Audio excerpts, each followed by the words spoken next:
Welcome. I'm going to call this meeting of the Fargo Public Library Board of Directors to order. We have a couple of folks on the phone. Rachel Steenholt, are you on the phone? I am. Okay, and Whitney Oxendahl, are you present? I'm present. Great. Kristen Chipper is also here, and myself, Mary Batchelor. So how about Carlos Hawley Jr.? Is Carlos on the line? I don't believe so, but I thought I'd just see. And then Scott Bollier. Also appears that Scott is not with us. And our other member, Carrie, is unavailable. So looks like we have 4 people right now.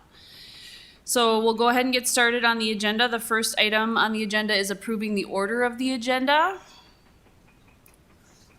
Would anyone care to move approval of the order of the agenda? Chris Rachel Shipper. Steenholt. Oh, go ahead, Chris. No, Chris, I was gonna say Chris Shipper. I'm right here. Okay, well, I'll move. I'll do the first one, and Chris, if you want to do the second one, then I sure can. Perfect. All in favor of approving the order of the agenda, say aye. Aye. Aye. Any opposed? Okay, the order of the agenda is approved. Next, there is a correction to the April 20th meeting minutes. The minutes list Rachel as the person who called the meeting to order, but it was actually me. And then it also listed the next board meeting as April 20th, but it should have been listed as May 18th, 2021. So I'm going to go ahead and move that we approve the correction to the minutes of the April 20th meeting. I'll second Chris Shipper. Okay, any discussion on that? All in favor of approving the correction to the April 20th meeting minutes, please say aye. I Anyone opposed? Okay, the correction to the minutes of the April 20th meeting is approved. Next up is the minutes of the May 18th meeting, and those are in your packet.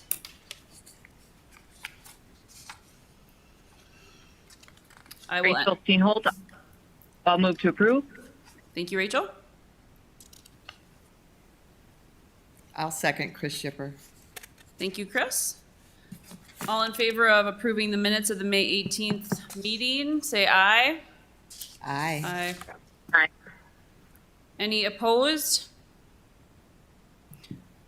Okay, the minutes of the May 18th meeting are approved.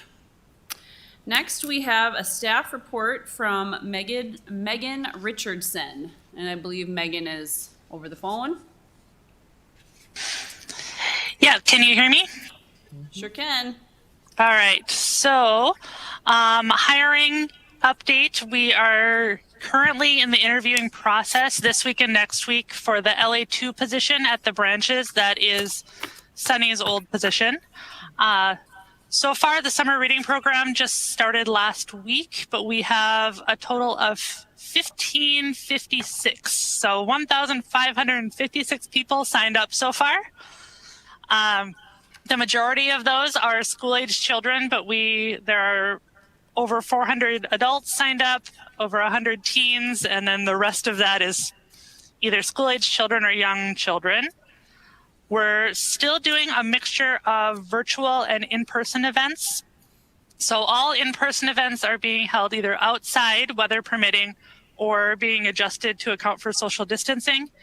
And I noticed earlier today that this month's staff report is not in your packet, so I'll try my best to highlight the biggest things going on this next month.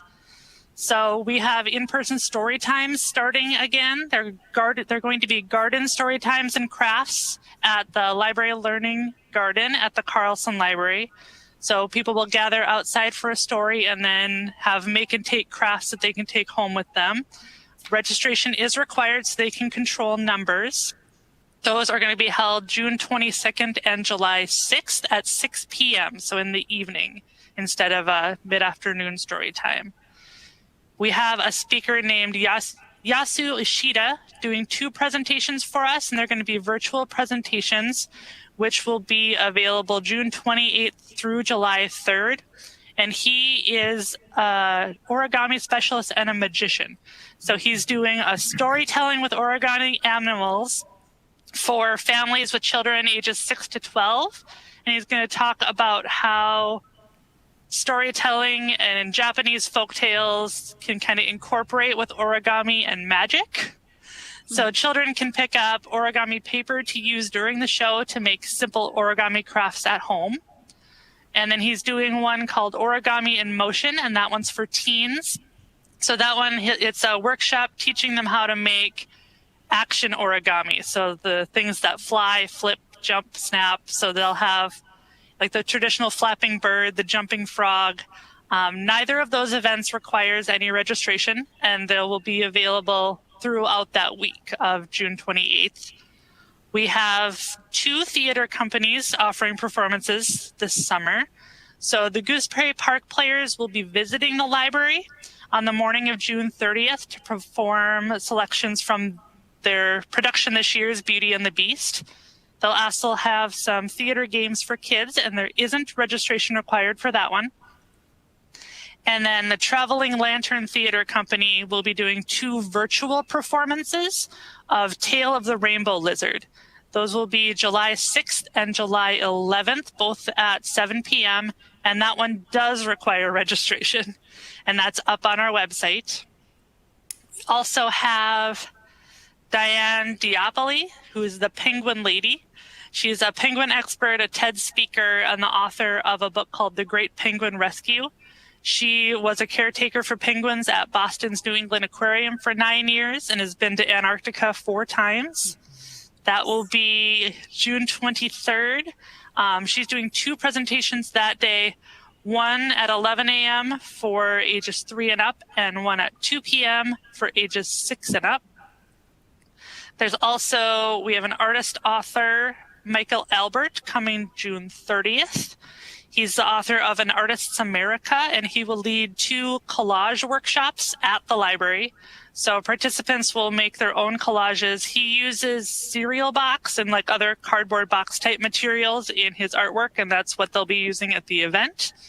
There's a family session for all ages from 3 to 5, and then one separately for teens and adults, 6 to 8 p.m.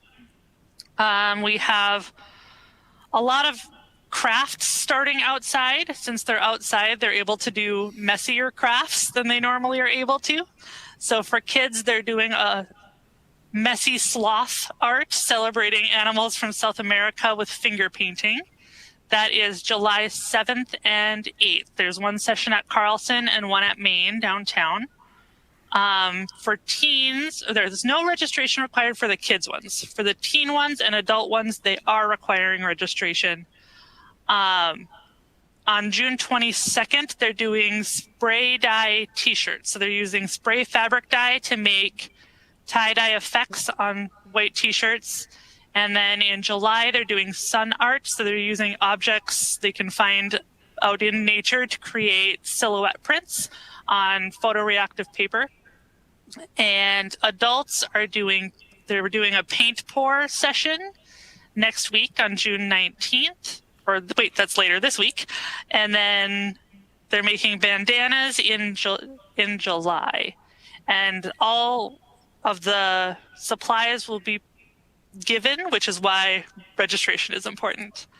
An event that's been doing really well for us online is our monthly book parties, where people discuss what they're currently reading or what new releases they're excited about. We're moving that in person. So the first meeting of that is this Thursday near the Sodbuster statue downtown. We're billing it as a book club, but participants can read whatever they want and just come and chat about what you've been reading, and librarians will be bringing a few new titles to plug.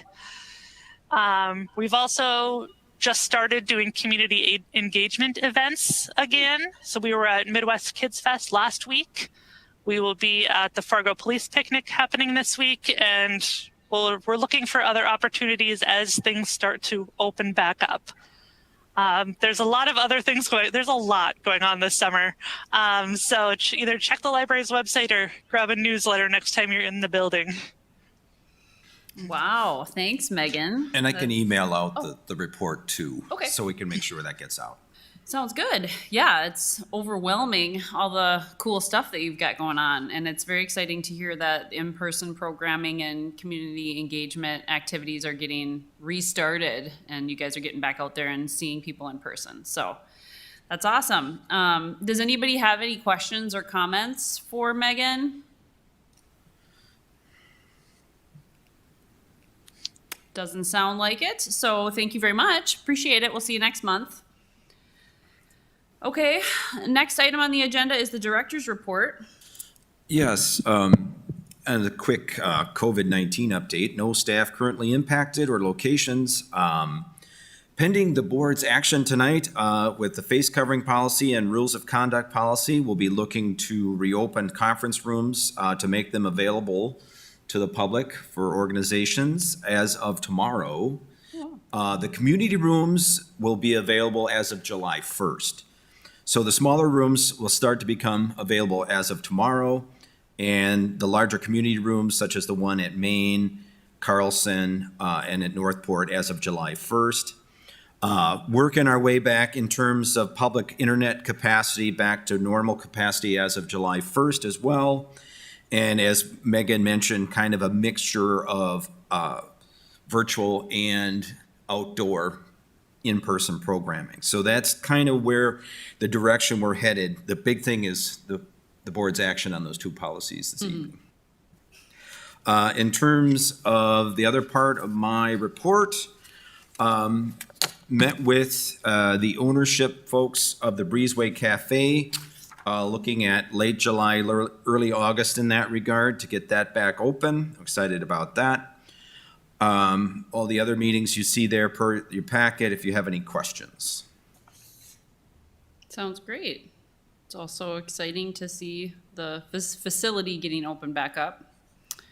Does anybody have any questions about the director's report and what Tim has been working on this last month, or comments?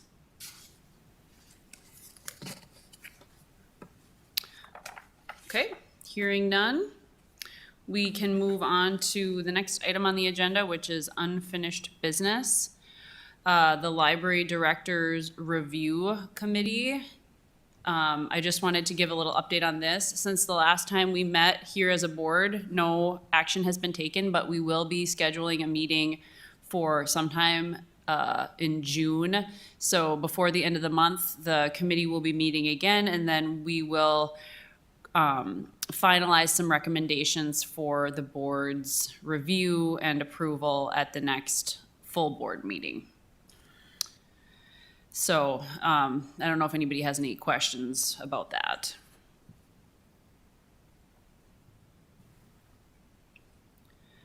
Okay, new business. The first item, as Tim mentioned, is related to, well, the first two items are related to the COVID reopening plan, and it's the face covering policy. You may recall that we created a face covering policy for purposes of protecting the public and staff at the library from the spread of COVID, and now we are going to be discussing eliminating that. Yes, per all the previous discussions, as you said, Mary, and certainly the board's requests to look at, to revisit this.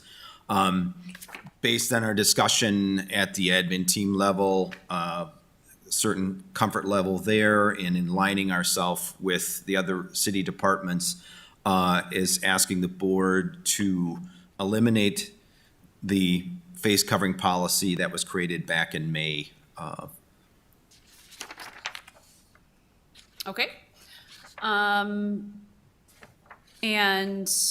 Does anybody have any questions about that or want to discuss that? The policy is listed in the packet. Pretty similar, I'm sure, to most face covering policies around the community. But we will be removing that per our action here. So I guess I'll go ahead and move approval of eliminating the face covering policy. Rachel Steenhold, I'll second. Thanks, Rachel. Is there any discussion on this issue? Okay, hearing none, all in favor of eliminating the face covering policy, say aye. Aye. Is there any opposition to eliminating the face covering policy? All right, the elimination of the face covering policy is approved. Next is the rules of conduct policy.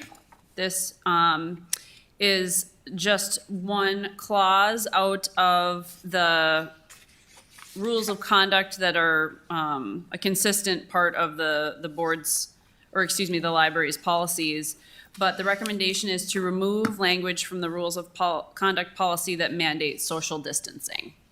And again, that's the last bullet point on the second page. And again, it's aligning ourselves with the city in that regard. Okay, seems pretty straightforward. Does anybody have any questions or comments about that? Okay, I'll go ahead and move approval of removing the social distancing language from the rules of conduct policy. Chris Shipper, I'll second that. Thank you. Any discussion about that action, or the motion, rather? Any discussion on the motion? All in favor of removing the social distancing language from the rules of conduct policy, say aye. Aye. Aye. Any opposed?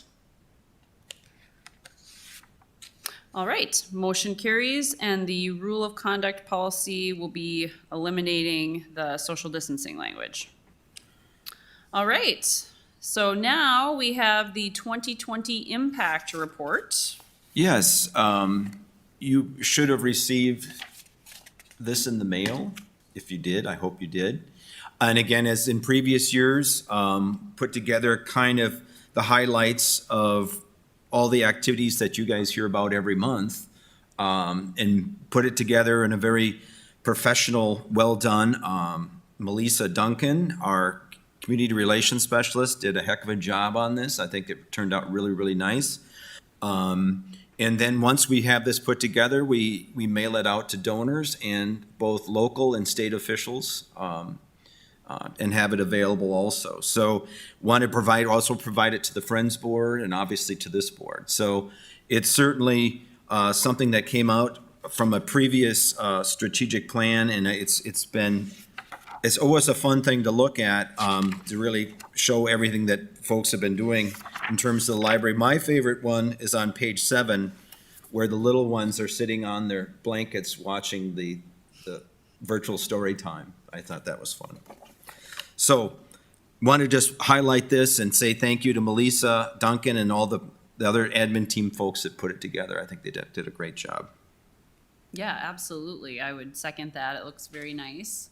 And I think it does do a really good job of memorializing all the things that were different in 2020 and how the library responded to the changed circumstances, and did a really good job of maintaining their role in the community and supporting community members.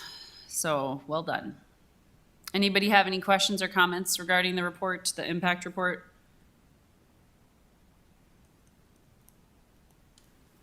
Okay, let's move on to incident procedures. Yes, and again, Whitney emailed me and was just kind of interested in kind of the library and how do we handle situations with individuals, and that may involve us having to call the police.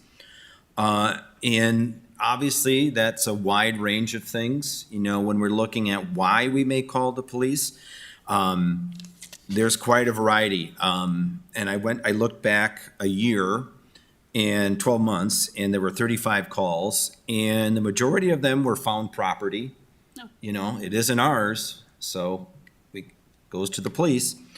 Obviously, the next one was disturbances, and that can be anything from, somebody being aggressive, somebody being intoxicated, somebody having a situation where they're escalating their behavior. And that is obviously always worked with between staff and contract security working on that. Obviously, if I'm on site, I'm in Maine, I'm kind of monitoring the situation as well. But also beyond, and I also asked Jillian Gould, our homeless outreach specialist that's been with us any number of years, 5 long years, yes. And also, she is also part, and also going to talk about the mobile outreach that also is part of the resources that we can utilize and so we have this really, I think, a really good relationship between the library staff, myself, Jillian, mobile outreach, and PD. We have a specific officer basically kind of assigned to us, and so we have a really good relationship with Officer Nord. And when there's situations and follow-up, I can pull in Jillian, and I can pull in Officer Nord and kind of talk about the particular situation, the individual and involved, and how we want to go forward. So instead of me talking on more and more, I thought I'd give Jillian a chance to talk about her role, mobile outreach's role, and how, in other words, in some cases, we don't have to call the police. We call Jillian or we call mobile outreach, and they can intercede in an individual that might be having a crisis, a vulnerable person that's having a crisis, or intercede on what might be a health and welfare in terms of a health situation. So yeah, Jillian, just give us the basics of what you do and how it works. Now, how do I make sure this is on? It is. Is it on? Oh, yeah. Perfect. So my name is Jillian. For those of you that don't know me, I'm the, homeless outreach coordinator now for the city of Fargo, underneath the harm reduction division of Fargo Cass Public Health. So not only do we operate my program, we're well known for the Gladys Ray Shelter. We operate our Fargo's City Detox Center, the mobile outreach program, which has been in operation now since the spring of 2018, as well as we are gearing up to start our engagement center downtown so folks have a place to connect to resources. We also operate the needle exchange too. We've grown really rapidly. It's hard to remember everything. I will echo what Tim has said. We had a conversation not that long ago, probably last week, about calls for service at the library and how we just feel like they've really kind of diminished. We're not seeing the level of calls to police that we were at one point in time. And I think that really is based on our relationships that we form between all of the partners. Oftentimes staff will call me or my staff and we can intervene a lot faster than needing to call law enforcement. For those of us that work in homeless services, we know that the more criminal charges somebody has, the harder it is to get them out of their situation. So that's really a main goal of the work that we do. If we can intervene so law enforcement can go and deal with calls that are more priority, we want to. So the library has had access to mobile outreach now for just over a year. Has it been a year and a half about? And that's been a really good partnership. So they can call staff that likely know the individual in a crisis, mostly related to their substance use is the focus of that program. So if somebody's passed out at a table or they came in and they're stumbling around walking into the bathroom, staff are able to contact my team and they're able to kind of evaluate the situation and get them to the proper level of care, whether that's, hey, let's go take a nap and detox, or let's get you out to the ER. You're starting to hit some withdrawal. Maybe you just need to go back to the shelter for the day so that we're not causing a scene at the library. So that's been really good. We've also reevaluated trespasses as well. Previously, if you were trespassed, it kind of just sat and you were trespassed. And between all of us, we were able to figure out, the 2-year mark is usually the typical timeline of a trespass. And once that 2 years is up, we're willing to give you another shot. That's something that Tim and Officer Nord and I discussed before bringing that person back. But having that conversation with the patron, so we're able to say, hey, look, okay, this is up now. What can we do to make sure that your experience in the library moving forward is a positive one and we don't end up re-trespassed? There's also the opportunity for those that are trespassed to get untrespassed sooner. When they're meeting with me, they're working with me, I can coordinate with Tim and Officer Nord. So say maybe they enter treatment and they're doing really good and they need a social activity that really helps them stay in recovery. That's a perfect tool to remove that trespass, Tim and his staff know that that person's connected to me, so if there's any issues, we can intervene quickly, and it's gone really smooth. I can't think of anything else. Does anybody have any questions?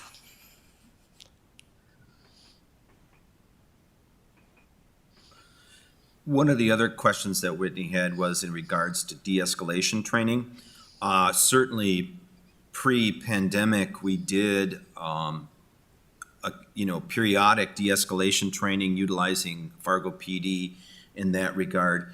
Also, prior to us getting online with mobile outreach, we received training, the whole staff received training in terms of mobile outreach and how that works.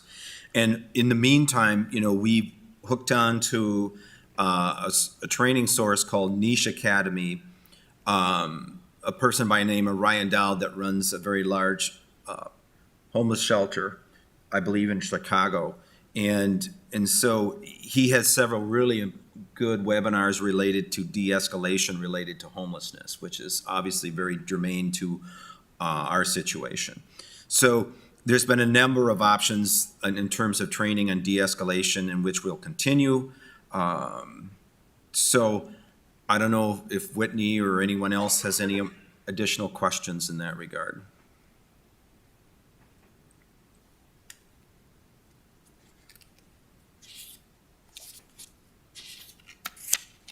This is Whitney. Thank you for Jillian and Tim for addressing it. I had watched a video from the American Library Association about calling the police in libraries and de-escalation, and I just wanted to know what was happening in our library here. But it sounds like you are pretty on top of it, having Jillian there. There's kind of a midpoint before calling the police. So thank you for presenting about that. It's a good refresher because there's a lot of things going on, related to policing, and so I think it's great to know what's happening with the police in our library. So thank you for addressing it. Really appreciate it.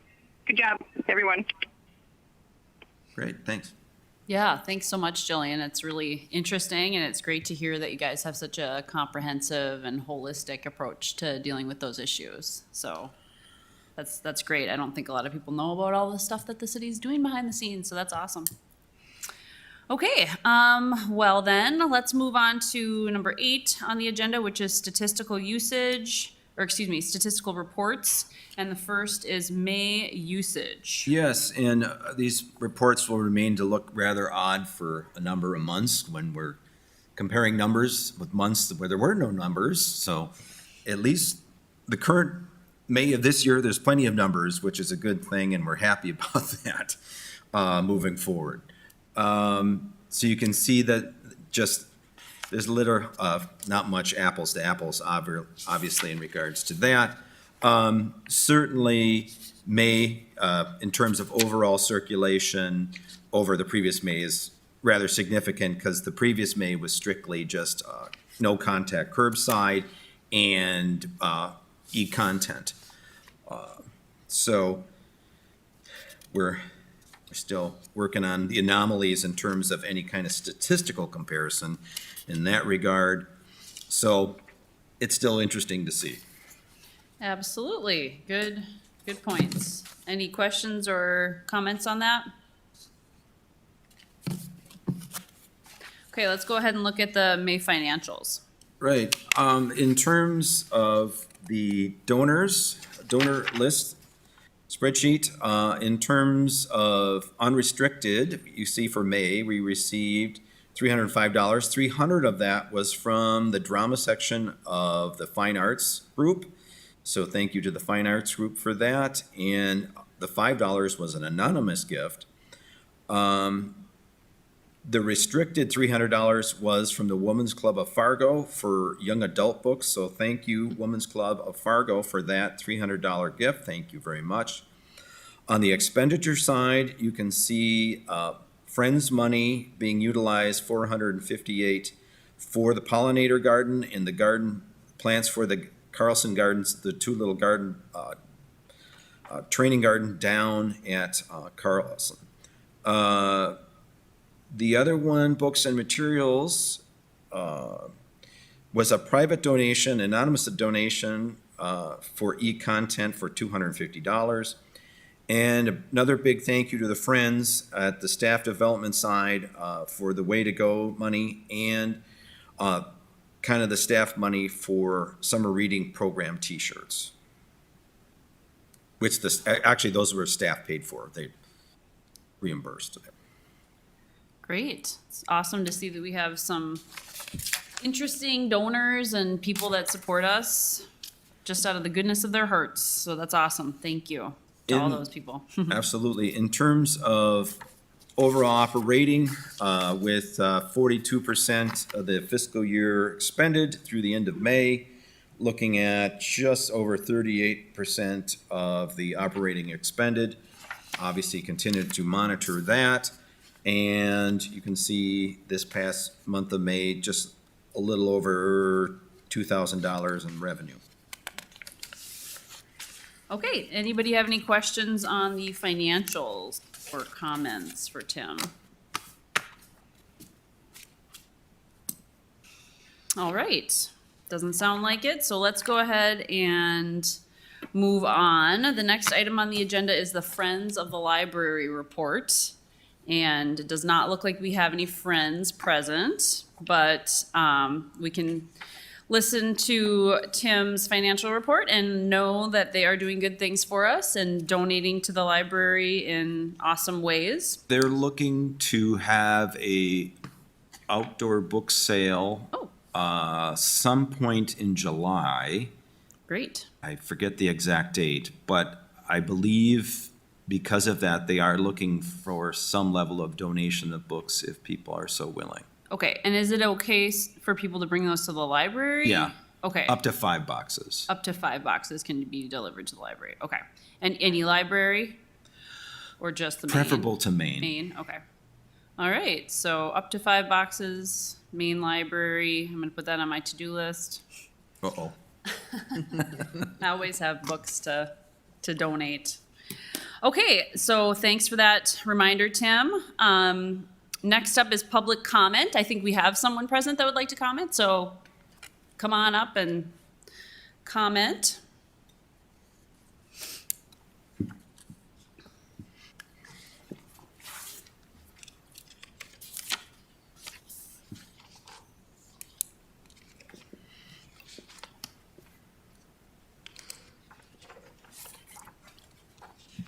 Got a lot of papers here.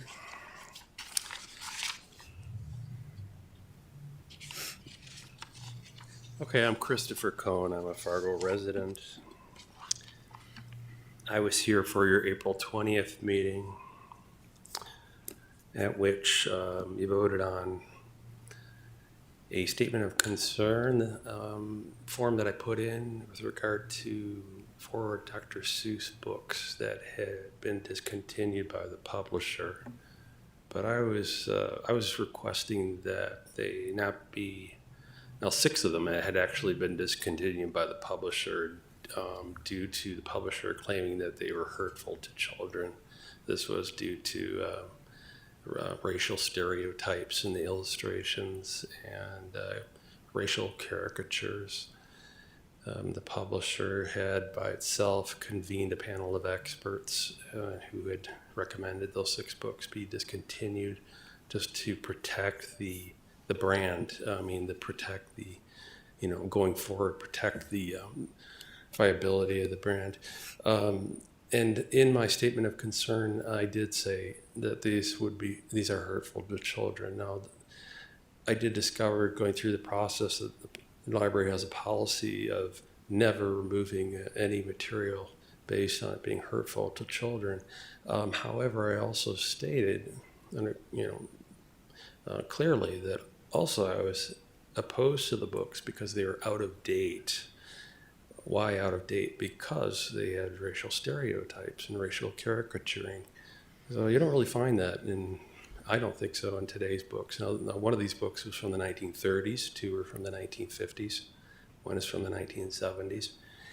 And at the Statement of Concern Committee, they bypassed that issue entirely. They did not discuss the out-of-date content. In fact, they said, Mr. Cohn, here's our policy. You may go, we'll send it to you afterwards. And then they voted to, and I didn't suggest to get rid of these books. I suggested, here's some ideas. One is shift them to the adult collection, where they would not be easily accessible by children who read picture books. Because children who read picture books, they're not going to find them in the adult collection. They just thumb through picture books. Or another idea was putting them behind the children librarian's desk. And as it is the library's policy to let adults and guardians decide what children should read, that would be a perfect way of making sure that these children don't accidentally get their hands on these. When an adult or guardian arrives with a whole bunch of children. And, or I said, or brainstorm it, come up with another idea of what to do with these books. I'm not asking you to get rid of them. Statement of Concern Committee voted down all ideas and decided to retain access where they were on the shelf. So when I came here to the last board meeting, or to the April 20th board meeting, once again, there wasn't a unanimous vote. And this time again, the board voted and decided to go along with the Statement of Concern Committee's vote to retain it. My concern there is that there's no diversity of vote, neither on the Statement of Concern Committee nor on this board. So that's it's a little odd to me, because what we often have in this society is great diversity of opinion. And so it's odd to me when you get two bodies, two things, and where there's no diversity of vote or opinion. And what I did is I contacted Hennepin County Library and asked what they did with the same books. And they said they had quite a vigorous discussion regarding these same books. It was quite energetic. It's quite a bit of back and forth, and had a good discussion on it. And that's what I thought we could have had here, and we didn't have it. And ultimately, they did retain the books in their collection, but they shifted them to the Children's Historical Collection, so they wouldn't be at the fingertips of the children. But so I'm now at the last meeting. One of the board members, Kristen Shipper, asked why aren't there any community members on the Statement of Concern Committee. Mr. Dirk said, you are the community members. You get to decide. But that didn't really answer the question, does it? So I'm going to pose that question again. Why aren't there any community members from Fargo on that Statement of Concern Committee? I think there should be. So I'm gonna put it back in the lap of the library board. Let's get some community members on that Statement of Concern Committee. Maybe we'll get some diversity of vote on these things. I think it would be a healthy thing, because when I talked to them, although some of them did have sympathy for the racism issue, really they did not support any of my arguments whatsoever. And I thought that really doesn't make sense, because what I thought they would do is they would say, you know what, I agree with you, Mr. Cohen, on some of those arguments, maybe like the out-of-date argument, but ultimately I'm going to vote to keep them. But they didn't do that. They were all very strongly on their side of the argument, and then there was me alone. And so I wonder why.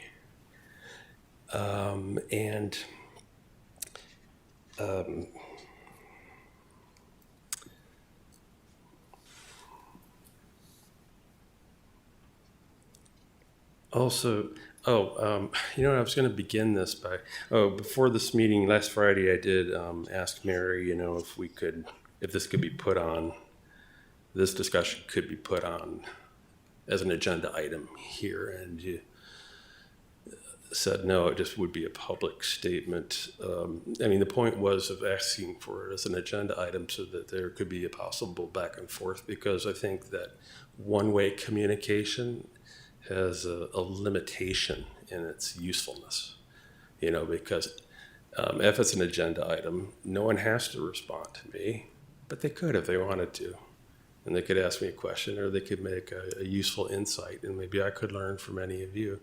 So if it was on, like one of the City of Fargo commissioners has suggested that, hey, any of you who keep coming to our commission meetings and want to have your your issues put on our agenda, just call me and I'll put it on our agenda. So that's how I got the idea. But now you said you were going to talk to the city attorney. I was just wondering if you got any information back on that. I'm not trying to do a back and forth with you, but if you did, maybe you could explain that.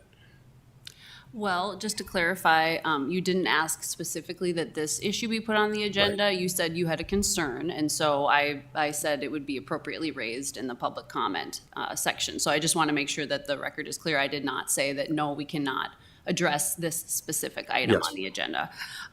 It did go to the city attorney's office. My understanding is that they're reviewing the possibility just based on what the procedures are in place and what sorts of formal policies have been adopted. Yeah, and I haven't heard anything specific back yet. Okay, Specific. okay.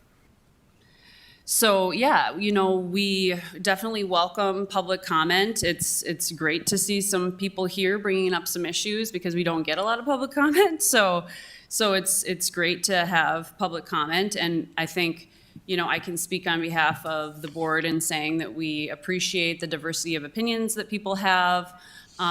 We appreciate that, not everybody's going to agree with all of the materials that are in the library circulation, but there is a process that's followed, and the process was followed in your statement of concern in terms of bringing that to the statement of concern committee, and then ultimately their recommendations being reviewed by the board.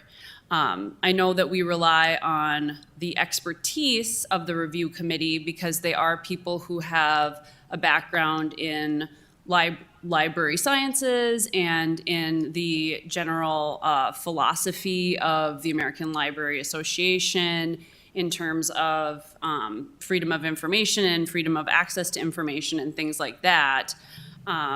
So we rely on their expertise in making those determinations. And I would also say that, I can only speak for myself, but in terms of diversity of opinion, I would be surprised if no one on the board agreed with a lot of what you said.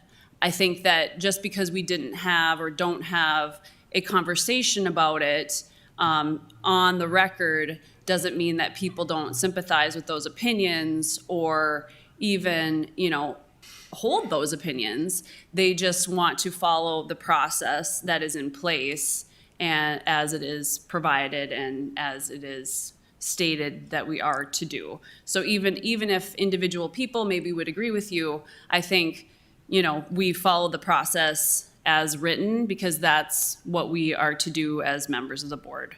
And again, I can only speak for myself on that, but that may be the case for other people as well. So. Okay, I just wanted a clarification on whether or not the city attorney had ruled on whether or not there could be, I could add something to the agenda. But with regard to whether the process was followed or not, I'm making the contention that the board was misled in this case because, as I said, in black and white, in my statement of concern, I said that these books were out of date. Now, if you go to the actual policy on deselection of these books, in black and white, it says that these books, that the entire collection is reevaluated based on 11 criteria, one of which is out-of-date information. And so they bypassed my concern entirely and did not consider it. And the board doesn't know that because they didn't tell you that. So you got tricked. I'm telling you that. And I want to refer the board to the criteria for materials deselection under the collection development policy. By the way, in reference to having a discussion, you're right, there wasn't really any discussion when I was here on April 20th. I think that's unfortunate because this was a really interesting issue. By the time I got to the Statement of Concern Committee, and started hearing everything they were talking about, I realized it was much more complex and more interesting. So this could have been an opportunity for me to hear what the board members were thinking about, could have opened my ears more, and they could have heard more about what I was thinking. I think we need an open society. Open society involves open government. And anybody listening to this, watching it on closed circuit TV, make it interesting. We want to get the public involved in government. Okay, let's have a discussion of ideas. Think of ancient Greece with the democratically elected city council. Okay, and in their agora, in their marketplace, every day they would have discussions and they would debate things. This is a great opportunity to do that. Now, you can't require anybody to talk, because if anyone did require them to talk and they didn't want to, they could just make up a fake opinion. So really, it's partly leadership. It's like, what can we do to encourage the members to talk? Partly it's selecting people for the board who are naturally loquacious, who are open people, who are curious-minded, and who are willing to change their mind and change it back again. And who are not reticent, okay, and who are not afraid of being kicked off if they don't go with the city's opinion. Okay, they shouldn't worry about voting with the Statement of Concern Committee or not. Not at all. I mean, they're not voted in here. They're just, appointed, and they'll be gone. Someone else will replace them naturally. You don't have to worry about that. It's a really interesting issue. We could have talked about censorship. We could have talked about what is damaging to children. Should parents decide or not? We could have talked about what is out of date. Should libraries reflect current culture, or should we retain things that we think are out of date and damaging, things that we think children should no longer see? Should we retain those or get rid of them? Because as I found out through looking at this policy, the library actually has the policy of getting rid of out-of-date material. So I was asked by the Statement of Concern Committee, Mr. Cohn, who shall make this decision? Who shall decide what is racist? And I was thrown by that. And as I found out by looking at the policy, it's the library that decides, because every single year they told me they get rid of tens of thousands of items. And one of the criteria is out-of-date information. So they are deciding what is racist and what isn't based on what's out of date. Did they mention what out of date means? I mean, does it mean outmoded ideas, or does it mean, this map shows the USSR, which is no longer accurate? I've watched videos of other library experts, and they say it can apply to nonfiction as well as fiction. In the Fargo's policy, it simply says outdated or inaccurate information. So it could be like the planets, as we thought of them in the early 70s, where Pluto was considered a planet and Neptune didn't have all its moons. That would be a nonfiction, out-of-date material. But you could have fictional works where the forced slave labor agricultural camps of the South were romanticized as beautiful plantations. And that would, in those fictional works, it's inaccurate. It's outdated, and people can argue we shouldn't be teaching our young people that type of fictional. Certainly African Americans would not want that continued. Yes, it can get controversial here, but think about if your ancestors were slaves in this country. So no, it applies to both. But I want to get to something that's the most important thing to me that I wanted to bring up here. And that is, in looking at all of this, I went back to a Fargo Forum article from March 5th. And Mr. Dirks, in the article, it says that some library, and it talked about these books, Dr. Seuss books that were discontinued. It says some libraries, like the Minot and Fargo Public Libraries, have policies in place that state there's no situation in which a book could no longer be offered to the public unless the book itself is in bad physical condition. Now, that's completely inaccurate. There are 11 different reasons they can get rid of books. and I won't read them to you right now, but two of them are worn and damaged. The other one is aged. And then there are 9 others that are completely different. Then Mr. Dirks is quoted, quote, "They will stay on the shelves until they're physically not available based on wear and tear and what have you," unquote. Fargo Public Library Director Tim Dirks said about the discontinued Dr. Seuss books. Now, I don't believe that Mr. Dirks doesn't know his own policy. I think he's the one that knows the Fargo Public Library policy the best of anybody. And so I do not believe he's incompetent. However, that's a problem because then that leaves us with the only other possibility, which is he deliberately was misleading the people of Fargo by misleading the media.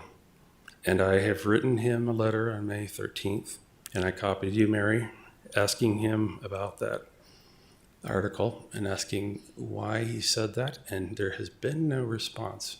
I am asking that there be a correction made to that statement, and it will be put on the library website, and that the Fargo public be directed to the statement of concerns forums, and they be let known that they can contest any book or material that they think it should not remain in the collection. And no, they don't leave books and other material until they fall apart. That there are tens of thousands of materials weeded from the collection every year, as is quoted to me by someone on the staff of the library through the director of communications about a month ago. Okay, so, and I think this is a very serious issue that the director of the library would attempt to mislead the public like this. And I think that the board should address this in some disciplinary way. And I'd like to write a letter and have it put in his personnel file. The Fargo Forum apparently will not make a correction to their own article, though the top editor about a month ago claimed in an open chat that we make corrections to any error that we make. It's part of our journalistic integrity. Following that, they will not make a correction.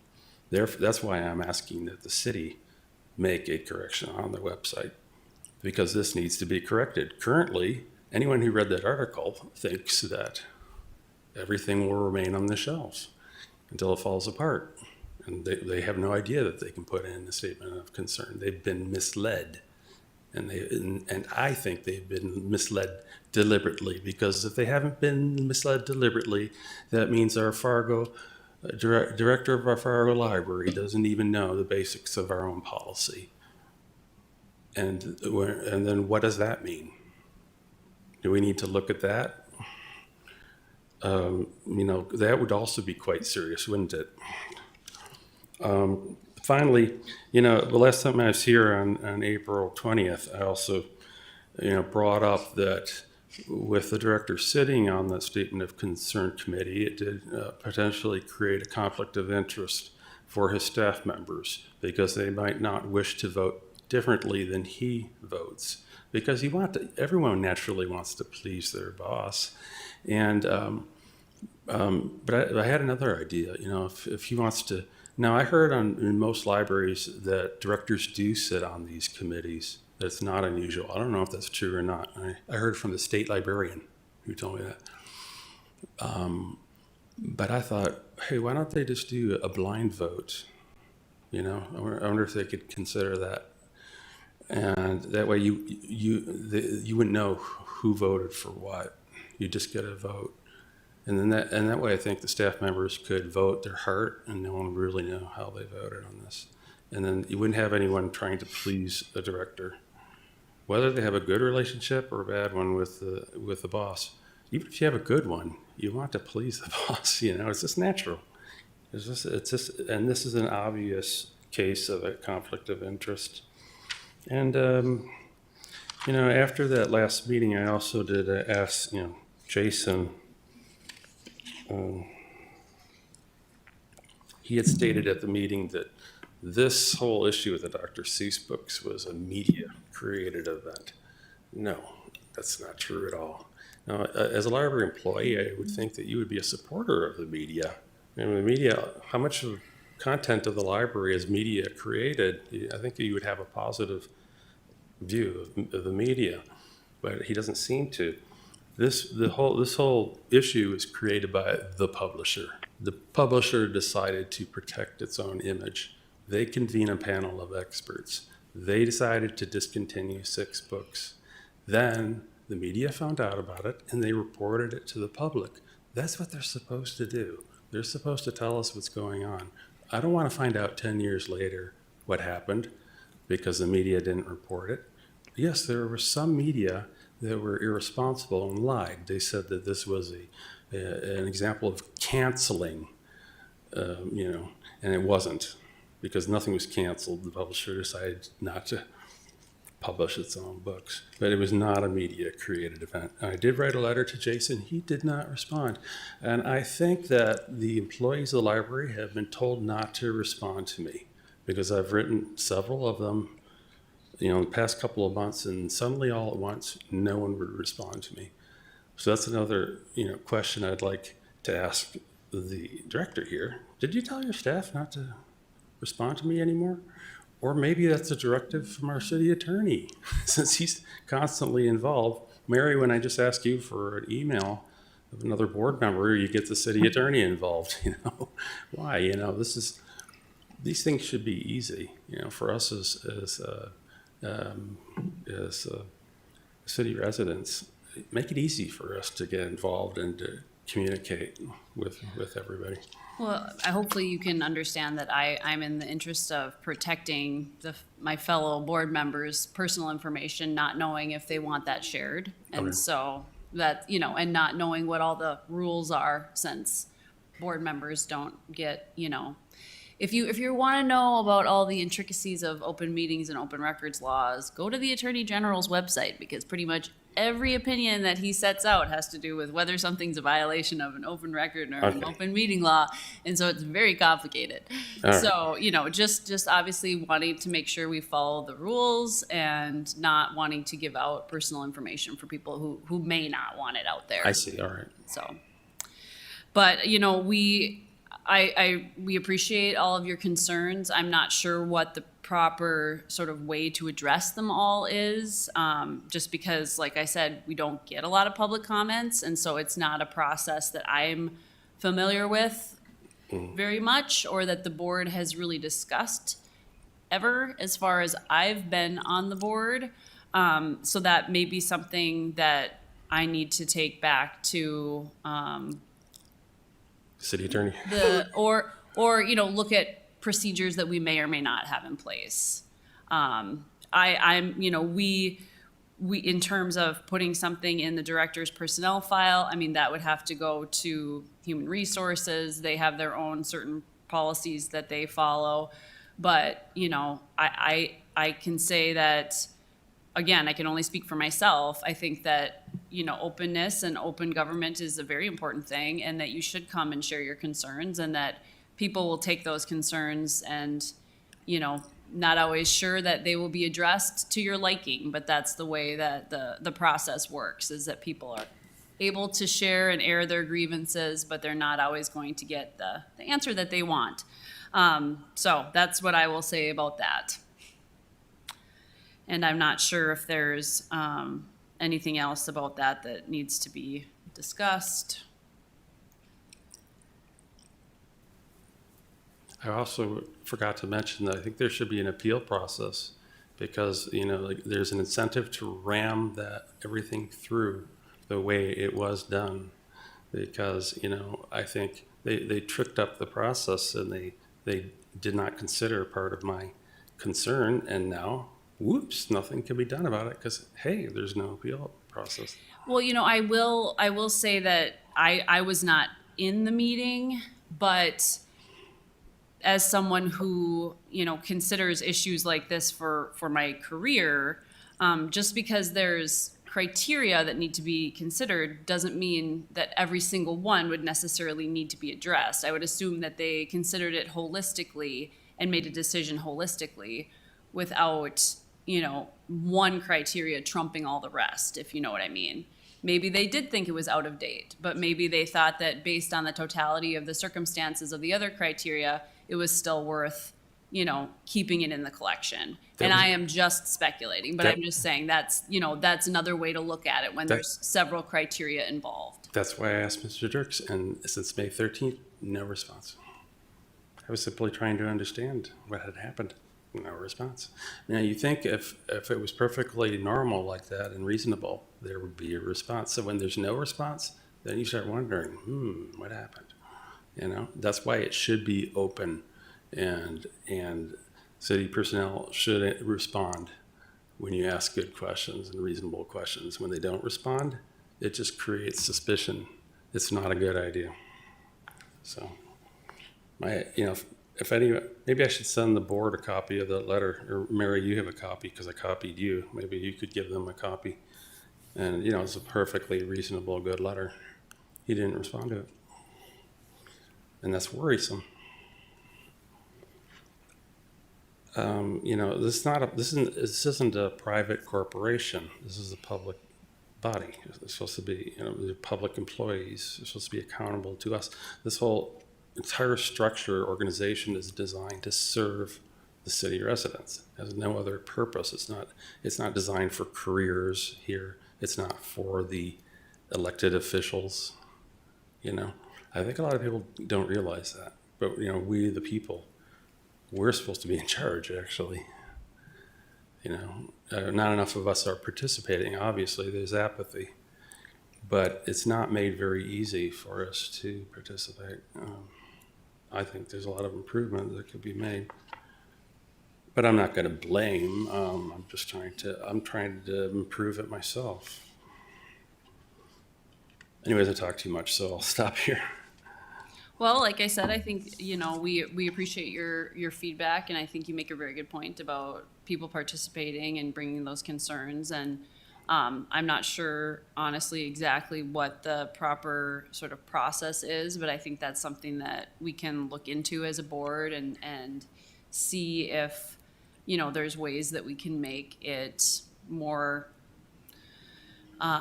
conducive to public participation, or at least, sharing their insights. And we are looking at the issue of putting public concerns on the agenda. And thank you for letting me speak, because at other meetings they'll give you a 2.5 minute or 3, and they'll have a very rude beeping. It's almost designed as if somebody hates Fargo residents. It's that rude and it's that terrible. And they'll have 30 at the city commission meetings. They'll have 30 minutes for public comments, and if you're the only person who wants to comment, they'll still only give you 2.5 minutes. That doesn't make any sense at all. And if you say, "Hey, do any of you have any questions for me?" their response is, "This is not an opportunity for engagement." They're elected officials. Why wouldn't they want to engage with us? But so thank you for allowing me to continue. Hopefully, hopefully we could get a lot of reasonable people to come up here and do, a very reasonable back and forth, and not get some people who aren't very reasonable, because, you certainly do get that at the city commission meetings. So, thank you. You're welcome. Thank you for coming. We really do appreciate your viewpoints. Whether we agree with them or act on them all, we appreciate the insights and the input.